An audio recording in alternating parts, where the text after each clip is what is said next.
play this and see if anyone listens to these. I like this. This suits us.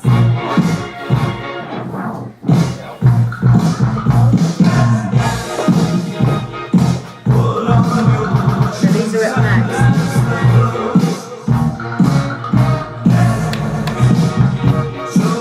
One of these. Oh, one of them. You can't combine that with.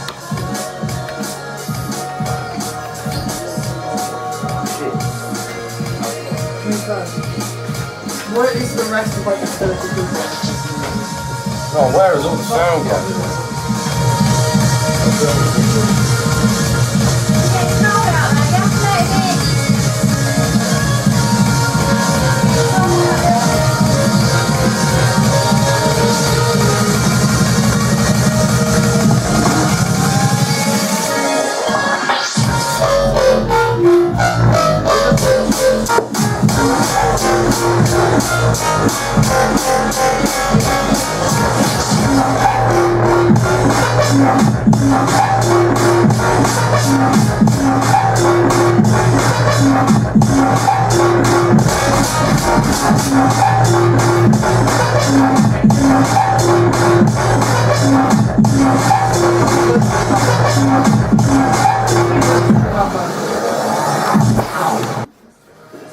I'll start it again.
Back up from here, mate. I need someone to start dancing, please.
In a bit, yeah, don't worry.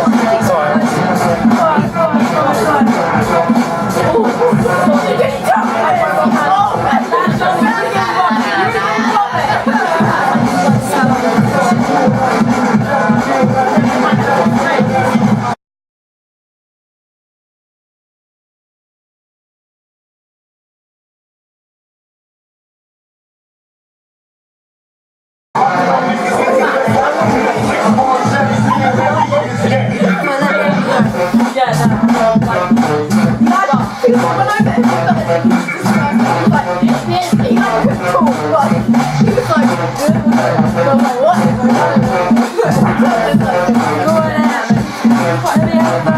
In a bit, I'm literally recording this right now. I need to do Let me know when you're not. yeah. Don't worry. I'm DJ,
You're not having a go, Daniel.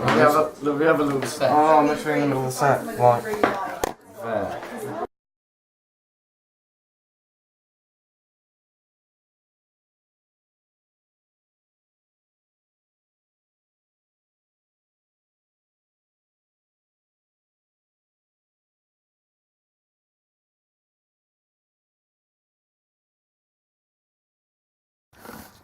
So, what went wrong with the set that I played at my friend's party?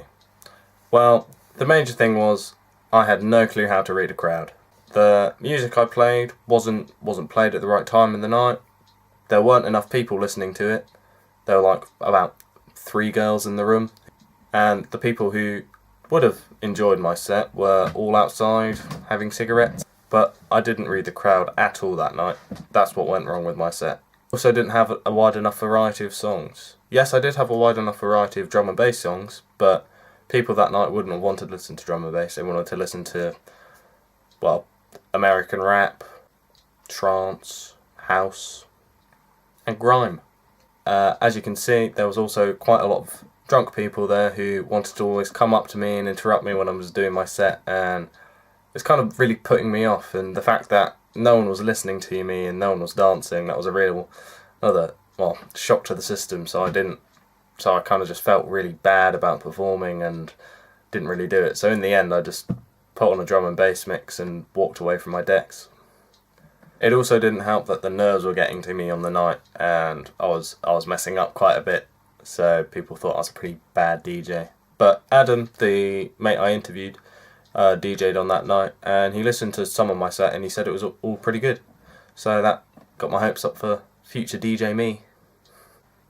So what I needed to improve on from that night was I probably should have just asked people what they wanted to listen to, and then I probably would have got more people dancing, would have felt more confident in myself, and then when there would have been more people in the room, I would have started playing my set. The only reason why I played my set so early was because the host of the party said, "Ed, let's get your music going, because it's starting to die here, so we need some music going. So now I'm going to show you the set that I performed in front of my classmates. This set went really well, as it wasn't nowhere near as pressurised as the one that I played at the party. I performed the set quite well according to my peers. I mixed the songs well, I chose the song order well. So yeah, here we go, I'm just going to play the entire track.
am the drum and bass bar.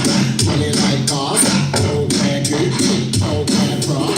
When I have sex, I like to push it in harder. Strangle the bitch with an iPhone charger. Look at them think the big I'm larger. Comes around like palm.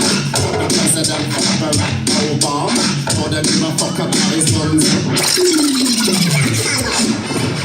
I'm larger.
So what else do DJs do apart from mixing and playing tracks? They have to be able to read a crowd, and they have to be able to do it well. As a DJ, you have to remember that you're an entertainer, and the paycheck that comes at the end of the night is ultimately coming from the people that have paid to see you. I'm not getting paid in my case. However, if you're headlining at a festival, let's say, people will be paying to come and see you and listen to the music that you provide them. So if you are headlining a festival, you don't need to necessarily know the type of crowd because they're coming to see you, so they must love your type of music. But in a party situation, should you always play what the crowd requests? Probably not. There will always be that one person who requests Katy Perry or something like that. But that doesn't mean you have to play it. However, if you receive a lot of KP requests, that might tell you something. There are a few things to look out for when you're DJing to know you're reading a crowd properly. First thing is girls dancing. The reason for this is because if girls are dancing, that means boys are going to follow them. The second thing is nodding heads, tapping feet, and smiles all round. For example, at a wedding, there may not be a lot of people dancing, but if you see people tapping their feet, smiling, nodding their heads, you know that you're going to be doing a good job. The last thing is dancing. Of course, dancing is a surefire way to know that you're doing a good job, because people dance to music, and if they're enjoying your music, they're going to be dancing. According to digital DJ tips, reading a crowd is an instinct. It's something you either have or you don't have. You can learn it, but this will come with a lot of experience. So in my case, when I was DJing at that party, it was a bit of a flop really, because I had no clue how to read the crowd. The crowd didn't really enjoy my music too much, because the people who would have enjoyed my music were outside having cigarettes. A good way to give yourself a head start in DJing for a night would be to turn up early. If you turn up early, you know what type of crowd is going to be there and what type of music that they're going to like. Unfortunately, in my case, I did turn up early. Everyone loved jump up drum and bass. When it came to doing my set, a load more people who didn't like jump up drum and bass turned up, and I didn't do very well. Speak to other DJs who played the venue before. This is because if they've had more experience than you playing at that certain venue, they're gonna know what type of music that people want to hear. Steve Jobs used to say that people don't know what they want until you show it to them. So what have I learned so far? I've learned how to beat match, and I've learned how to mix songs, and I've also learned from my own personal experience, not being taught, and I've learned how to mix songs together, and I've learned what songs work well together and what songs don't work well together. Knowing what songs mix well together is a vital part of DJing, especially when it comes to mixing. As two songs that sound completely different could be in the same BPM, but once they're mixed together, could be a complete flop in the mix. So now it's time to answer my question of, can anyone become a DJ? Personally, I think yes, that anyone could become a DJ. Could anyone become a DJ in the time frame that I have? Probably not. But there's definitely more hope for me, and this entire research project has actually inspired me to carry on this little project as more of a hobby and hopefully take it into a full-time career. So yes, anyone can become a DJ. Can anyone read a crowd? With practice, yeah. But if you're thrown into a situation within 8 weeks and you have to practice, and it's really a hit or miss situation with the music you want to play, it's quite a lot harder than you think.